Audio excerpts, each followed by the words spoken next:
Bagus sekarang terima kasih atas kesempatannya. Ini nanti saya akan sedikit sharing terlebih dahulu terkait dengan apa ya progres dari transformasi kesehatan yang ada saat ini gitu. Kemudian nanti mungkin akan disambung dari Pusdatin juga akan menyampaikan terkait dengan DMI atau Digital Maturity Index yang tadi disampaikan oleh Dr. Ahmad sebagai satu tools yang akan kita jadikan sebagai pengukuran untuk kematangan digital dari setiap Fasiankes gitu. Oke, mungkin saya akan mulai next aja. Jadi Bapak sekalian, saat ini di Kementerian Kesehatan sedang mengusung transformasi teknologi kesehatan dan juga transformasi sistem kesehatan nasional, yang salah satunya adalah terkait dengan transformasi teknologi kesehatan. Sebenarnya ini adalah merupakan pilar yang merupakan transformasi ke sistem nasional gitu, kesehatan nasional, mulai dari pelayanan primer, kemudian pelayanan rujukan, kemudian sistem. Ya, jadi baik ini adalah salah satu transformasi kesehatan yang pilar keenam gitu mungkin dari sisi teknologi kesehatan. Mungkin next aja. Ya, jadi tadi seperti disampaikan oleh Dr. Ahmad terkait dengan transformasi teknologi kesehatan ini kita ingin bisa sharing terkait dengan apa aja yang memang kita ingin lakukan gitu. Maka kita di akhir tahun 2021 kemarin menyusun blueprint transformasi digital yang tadi bukunya bisa dibaca oleh Bapak sekalian dan kita bisa tahu sebenarnya kemana sih arah dari transformasi digital kesehatan itu gitu seperti itu. Nah, itu kita juga menyusun terkait dengan proses pengembangan dari platform untuk layanan individu ya, yang memang terintegrasi ke dalam satu platform nasional yang disebut sebagai Satu Sehat gitu. Nah, ini nanti tahapannya akan ada proses digitalisasi terlebih dahulu ya, dan integrasi bahwa harapannya nanti di dalam sesi kali ini kita bisa diskusi lebih banyak terkait dengan proses digitalisasi dan integrasinya. Kemudian juga nanti ada proses standarisasi gitu, dan harapannya nanti bisa ada kemudahan dan juga fleksibilitas dari layanan di industri dan juga kepada kesehatan berbasis individu gitu. Mungkin next. Ya, sebenarnya dari Satu Sehat sendiri ini merupakan satu implementasi dari beberapa rencana yang memang sudah ada dari inisiatif yang sudah ada di nasional ya. Salah satunya adalah Satu Data Indonesia, kemudian SPBE dan juga terkait dengan Registra Transformasi Kesehatan yang memang sudah ditetapkan oleh pemerintah nasional dalam hal ini. Kemudian kita mencoba mengejawantahkan itu dalam bentuk platform yang memang menghubungkan keseluruhan dari data-data nasional dan nanti akan disajikan kepada masyarakat di dalam Satu Sehat Mobile dan tentunya nanti bisa dimanfaatkan juga oleh Bapak Ibu sekalian di lingkungan dinas kesehatan maupun dari Fasiankes gitu dengan menggunakan Satu Sehat Dashboard. Nah, ini terkait dengan rencana dari implementasi proses Satu Sehat itu sendiri. Next. Nah, ini kita sudah melakukan transformasi tidak hanya di dalam kementerian, tapi juga di luar kementerian terkait dengan aplikasi-aplikasi yang selama ini digunakan oleh Bapak Ibu sekalian di lingkup kesehatan ya. Ya, salah satunya ini terkait dengan beberapa aplikasi-aplikasi kita harapkan nanti ada efisiensi dan cukup menggunakan data-data transformasi tadi, maka laporannya bisa tersusun dengan rapi seperti itu. Nah, ini harapannya kita ini bisa diteruskan efisiensi dari aplikasi itu ke depan. Ini berikutnya.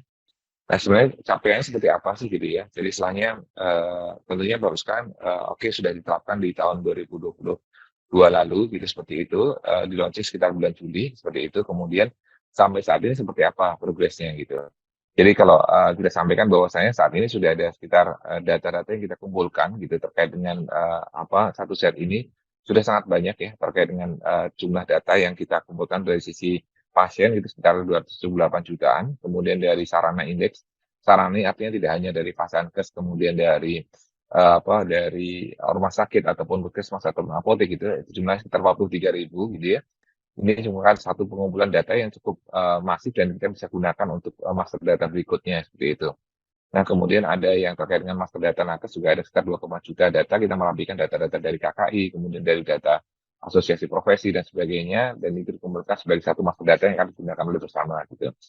Nah, kemudian saat ini juga kita sudah menetapkan standar nasional terkait dengan data kesehatan, ada ICD-10, kemudian Law dari Komnas sebagai standar nasional untuk interoperability dari data kesehatan.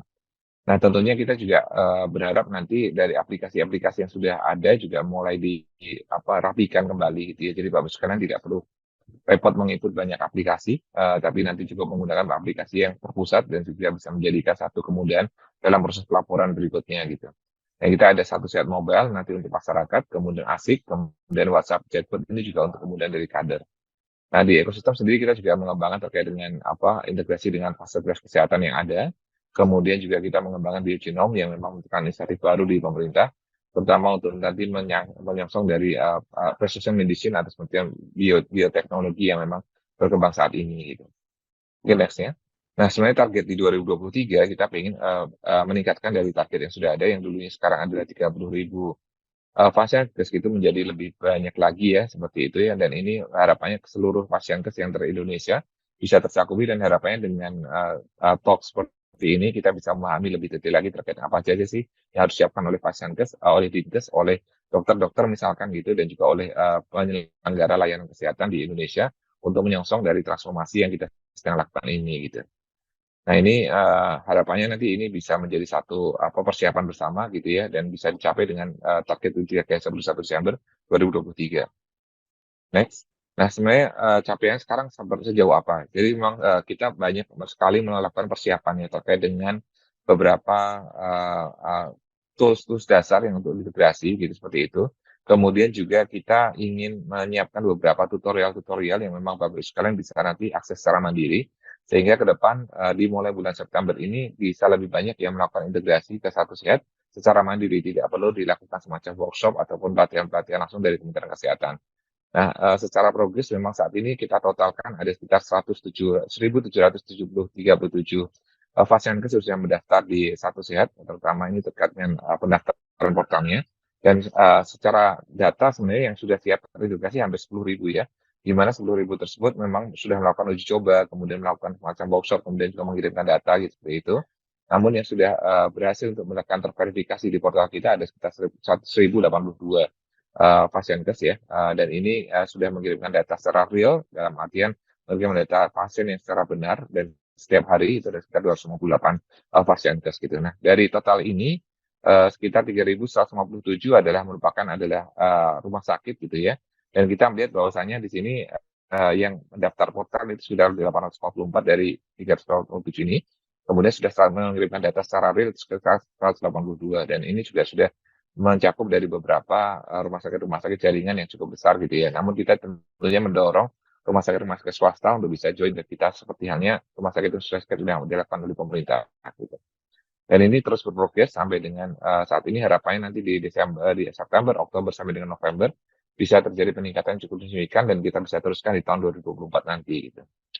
Oke, next. Dan ini kita juga selain mengejar jumlah, kita juga mengejar terkait dengan kualitas data ya. Jadi istilahnya kita tidak hanya meningkatkan dari jumlah orang Fasiankes yang mengirimkan data, tapi juga terkait dengan kualitas data yang dikirimkan, kita mengharapkan 100% ataupun minimal 90% dari Fasiankes itu mengirimkan data kunjungan yang mereka lakukan setiap harinya gitu seperti itu. Nah, kita ada uji coba gitu ceritanya gitu. Saat ini ada 86 Fasiankes yang dicoba secara intensif dari rumah sakit vertikal dan juga beberapa rumah sakit daerah juga puskesmas gitu. Nah, kita melihat ada sekitar 33 yang sudah mencapai target ini di mana 90% data setiap harinya bisa dikirimkan ke Satu Sehat gitu ceritanya itu, dan masih ada beberapa yang mungkin perlu dibanding untuk bisa melakukan pengiriman data ini secara lebih teratur seperti itu ya. Dan ini terus dilakukan dan terus dikembangkan. Saat ini ada 86, nanti mungkin ke depan berikutnya akan ada semacam monitoring seperti ini yang bisa dilakukan mandiri oleh Dinkes supaya mendorong dari Fasiankes itu bisa melakukan integrasi secara mandiri seperti itu. Oke, next. Kita juga ada portal onboarding di mana seluruh dari data-data yang memang diperlukan ataupun panduan-panduan yang diperlukan ini ada di sana ya. Dan bisa jadi posisinya Bapak sekalian bisa mendownload semua dokumentasi dan juga membaca terkait dengan kebutuhan dari integrasi ini di dalam portal onboarding ini. Jadi satu portal seperti ini. Harapannya ini bisa segera dipelajari dan bisa dilihat ya terkait dengan bagaimana kita proses integrasi, banyak proses pendaftaran, kemudian bagaimana kita proses melakukan semacam pengiriman data, ini ada di sini semuanya. Jadi satu tempat untuk seluruh panduan yang diperlukan di sana gitu. Next. Nah, ini sebenarnya apa sih tahapannya sebenarnya untuk bisa melakukan integrasi ke Satu Sehat? Tentunya yang pertama adalah kita harus mempunyai RME atau rekam medis digitalnya. Karena tadi terkait dengan PMK 24 2022 ini mendorong semua Fasiankes yang dulunya masih manual menjadi ke elektronik, dalam hal ini menerapkan terkait rekam medis elektronik gitu. Nah, ketika sudah mempunyai alat rekam medis elektronik, tentunya kita mendorong terkait dengan integrasi dari Fasiankes yang mempunyai rekam medis tadi ke Satu Sehat gitu. Dan tentu registrasi ini bisa dilakukan kalau sudah menerapkan standar yang dilakukan oleh Satu Sehat, dan tentunya nanti ada proses registrasi yang perlu dilakukan di dalam portal tersebut, yang portal yang sama ya gitu ya. dan itu harapannya bisa dipenuhi syarat-syarat registrasi itu dengan mudah dari Bapak sekalian. Jadi tidak perlu banyak menyiapkan beberapa hal yang baru gitu seperti itu ya, yang sudah ada aja seperti izin Pasienkes, kemudian terkait dengan beberapa identifikasi dari rekam medis yang digunakan. Dan nanti bisa dikembangkan lebih lanjut, kita mendorong pertama adalah dari use case pendaftaran dulu, dan juga diagnosis itu bisa dikirimkan, nanti akan ada use case lain yang berikutnya akan dikembangkan gitu.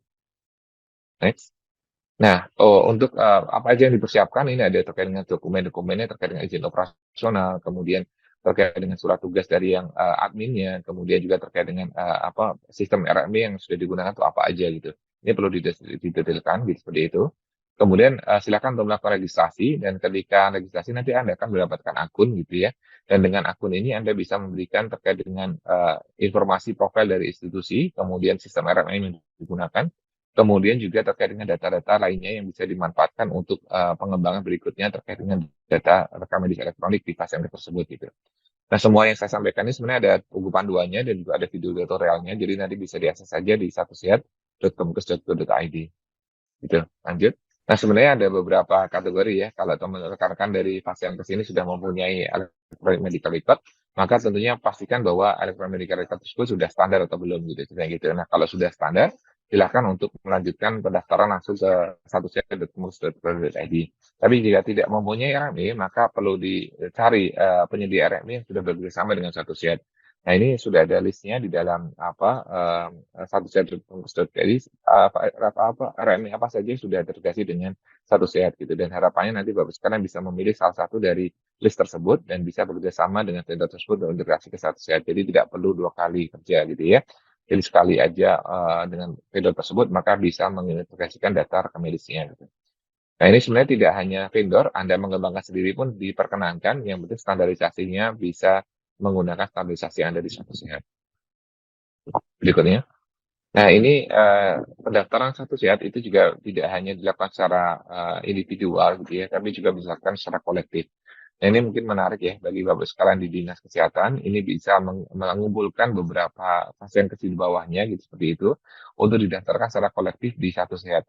Mungkin satu hal yang perlu saya sampaikan adalah pendaftaran kolektif ini tidak mengalihkan tanggung jawab dari pemegang admin atau pemegang kredensial dari Pasienkes masing-masing. Jadi harapannya nanti Bapak sekalian ketika mendaftarkan rekam medis secara kolektif ini, maka didaftarkan detail dari masing-masing Pasienkes terkait dengan PIC-nya, misalnya terkait email ataupun nomor handphonenya gitu.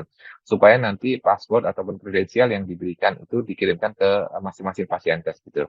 Nah, nanti dengan akun yang diberikan atau akun yang didaftarkan tersebut, Pasienkes dapat memberikan akses ke grupnya, misalnya ke dinkesnya gitu, atau ke jaringan dari Pasienkes yang memang terkait, misalkan ada jaringan rumah sakit tertentu gitu, misalkan gitu, maka itu bisa mendaftarkan secara kolektif terkait dengan pendaftaran ke Satusehatnya gitu. Jadi selain individual, maka ada pendaftaran bisa dilakukan secara kolektif juga untuk mempercepat dari proses integrasi ke Satusehat ini gitu. Mungkin next. Dan ini nanti kita harapkan nanti dari tools dari digital matur ini bisa menolong atau membantu Bapak sekalian untuk menilai kesiapan dari setiap Pasienkes dalam menerapkan dari integrasi rekam medis ke Satusehat itu. Nanti mungkin detailnya akan diterangkan oleh Budia ya, dari Pusdatin terkait dengan digital maturity ini. Lanjut. Nah, sebenarnya posisinya adalah ketika pentingnya apa sih menerapkan kematangan digital di Pasienkes gitu. Yang pertama adalah terkait dengan kita ingin meningkatkan efisiensi dari layanan kesehatan. Jadi yang dulunya harus melakukan report macam-macam gitu, kita tidak perlu melakukan report lagi. Harapannya cukup dengan layanan rekam medis ini bisa diproduksi banyak report sesuai dengan kebutuhan dari kebijakan maupun dari pelaporan yang sudah ada di Kementerian Kesehatan maupun di dinas daerah ya, seperti itu. Kemudian ya tentunya dengan tidak banyak report yang dilakukan, harapannya kualitas dari pelayanan bisa meningkat gitu ya, dan kualitas dari kepuasan pasien juga terus meningkat gitu. Dan harapan kita juga standar dari tata kelola juga bisa terus disamakan, bisa distandarkan dari satu pasien ke pasien yang lain. Jadi Bapak sekarang mungkin secara umum saya sedikit banyak tadi men-share terkait dengan beberapa progres saat ini ya. Kita melihat bahwasanya perlu banyak sekali Pasienkes yang perlu didorong untuk bisa melakukan integrasi ke Satusehat. Dan tentunya pertanyaan adalah benefitnya apa sih kita integrasi ke Satusehat seperti itu ya. Dan ini harapannya Bapak sekalian nanti selain dari beban pelaporan yang memang menjadi ringan terkait dengan pelaporan ke Kementerian Kesehatan, tentunya pelayanan ke pasien kita harapkan bisa lebih efisien. Dan tentunya nanti harapannya terkait dengan implikasi dari klaim dan juga terkait dengan pembiayaan dari pasien ke situ juga bisa lebih cepat untuk dilakukan gitu. Dan ini nanti mungkin kita akan banyak diskusi terkait dengan apa-apa saja yang menjadi kendala bagi Bapak sekalian. Saya akan siap membantu dan tim di DTO dan Busati juga tentunya akan siap membantu hal ini. Mungkin demikian Dokter Ahmad, mohon maaf kalau terlalu panjang dan juga mungkin ada beberapa yang mungkin terputus tadi dan semoga diskusi bisa membantu kita nanti. Terima kasih.